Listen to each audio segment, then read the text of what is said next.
Ada tiga jenis pelaburan yang meningkat nilainya ketika mana inflasi juga turut meningkat.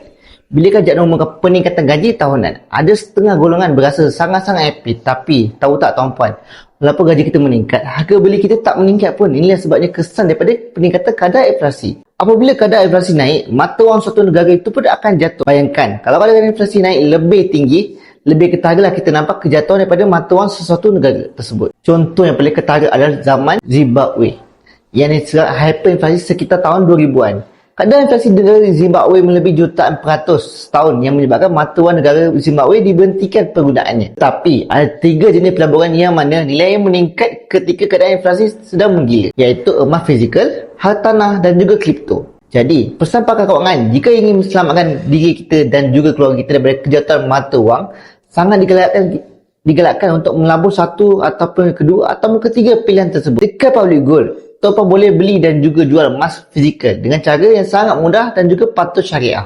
Jika tuan-puan berminat nak alihkan sebahagian simpanan jangka masa panjang 2 tahun dan ke atas, boleh simpan dalam bentuk emas. Boleh klik link di bio saya bantu dengan sebaiknya. Tukar full saya apa-apa ilmu emas dan kewangan. Semoga bermanfaat. See ya.